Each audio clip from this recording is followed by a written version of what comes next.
Hello again, my friends. Welcome back to Miss Kate's Kitchen. This is the second episode of the Great Bright Futures Baking Club. I almost got it confused with my other favorite show, The Great British Bake Off, which, if you do have Netflix, check it out. It's amazing. It's Miss Kate's favorite. Welcome back to my kitchen. Today for our second bake, we are going to be making Funfetti breakfast muffins with using Fruity Pebbles. I know, I'm excited too. So make sure right now you can pause the video and you can go wash your hands, look at your recipe, and then measure everything out and make sure that you have everything lined up in front of you, just like I have right now. I'll see you in a minute. Okay, welcome back. So you should already have your hands washed. You should have your space cleaned and laid out with the ingredients that you need because you looked at the recipe and you already read it through once, and you should be ready to go. This bake might require a little bit of grown-up help, and that's okay. So I know that we're going to be using the oven, we're going to be making muffins, so we are going to be using a high temperature oven of, I believe, 350. Let me check my recipe because I also need to look at my recipe. I lied, it's 400 degrees. So it's the first thing I'm going to do. And then turn my temp all the way up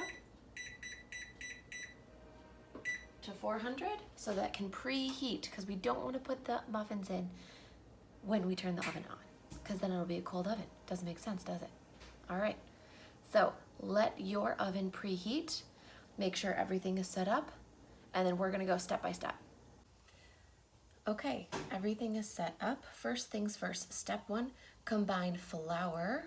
I have a different flour than you because I am gluten-free, so I'm gonna be using my own flour so that I can enjoy them. Baking powder and salt into a small bowl.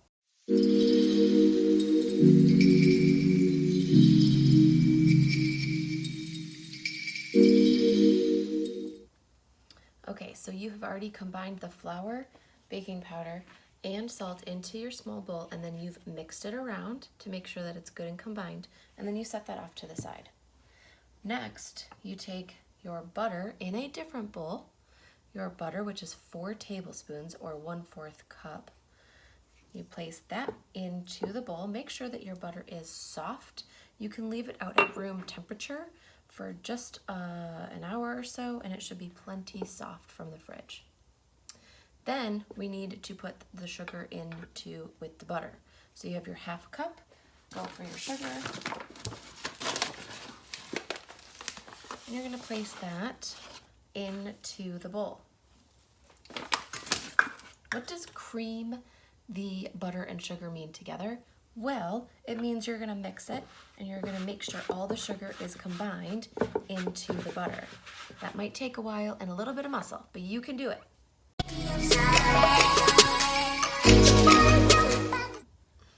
So, creamed together sugar and butter.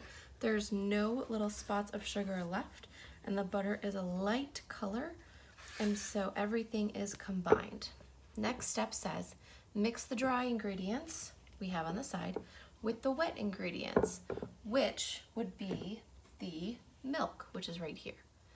So I've already measured out a cup of milk, and it says to alternately mix the milk with the dry until all are combined. So that means we're gonna do a little bit of dry and a little bit of milk, and then a little bit of dry, and then a little bit of milk, and then a little bit of dry, and a little bit of milk until everything is mixed together really, really lovely.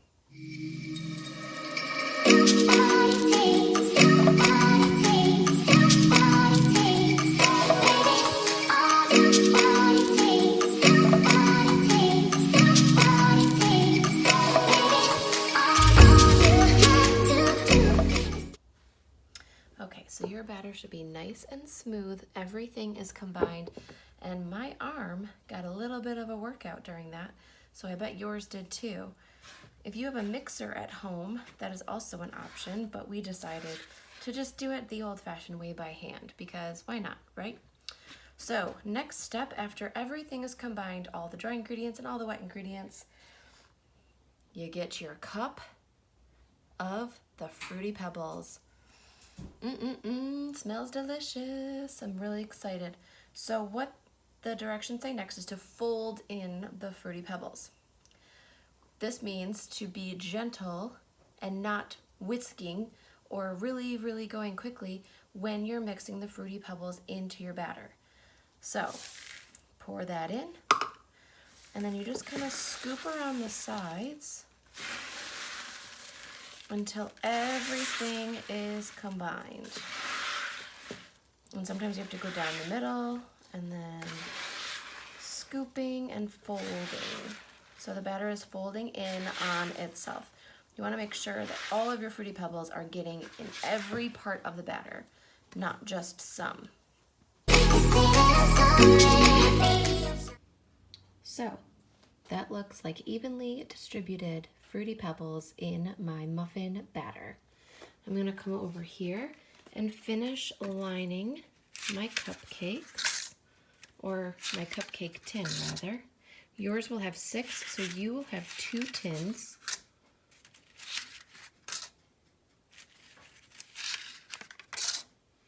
And then I like to use a ice cream scoop, or you can also use a spoon to then put your batter into your cupcake liner to start your baking.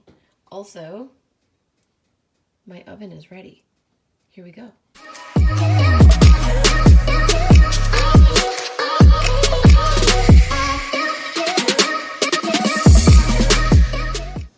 Don't those look great? So now that you have all 12 of your muffins in your cupcake tin, I'm going to grab my heat pad or some sort of pot holder, and I'm going to put them in the oven. So remember, the oven is hot, hot, hot. So you may need a grown-up to help you at this part. And you want to make sure you're being very safe. All right. I like to put my my baked goods in on the horizontal so that they cook more evenly. And there they are. We're gonna keep them in there for 10 to 14 minutes, depending on your oven, and we will see them when they get out. So while your muffins are cooking, this is the perfect time to clean up your mess and clean up your kitchen, because we always want to leave something better than we found it.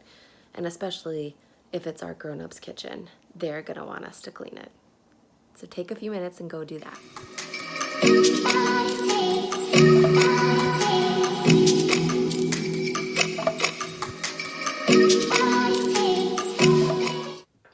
My timer went off, and those muffins look mighty good. They have browned up nicely, so now I'm just going to pull them out and check to make sure they're done in the middle. So I grabbed a toothpick and I gently placed it in the center of the muffin, and when I pull it back up, it should be clean. And look at that. It's nice and clean. So they are ready. I can turn off my oven. Also, might be a good idea to have a grown-up nearby when you take these muffins out of the oven, because if they're really hot, I don't want you to burn yourself. So please make sure that you get some grown-up help with that. Turn off your oven, and then we're gonna let them cool for a few minutes in the tin, and then we'll move them to a better cooling space, okay? Okay, so now that our muffins are pretty much cooled, I moved them onto a cooling rack which has holes. It's more like a grid so that the air can get through and everything can cool down quicker. So I'm going to obviously try one, right?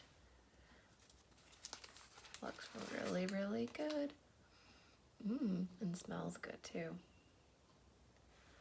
Look at that. Oh, it's all steamy still, so be careful if you grab a muffin when it's still really hot. We might let this one cool a little bit longer, but the brown on the bottom is just right. The brown on the top is just right, and it looks like a nice fluffy muffin inside, and I can't wait to try it. Enjoy your bake. Make sure you get some grown-up help, and we will see you next time at the club called the Great Bright Futures Baking Club.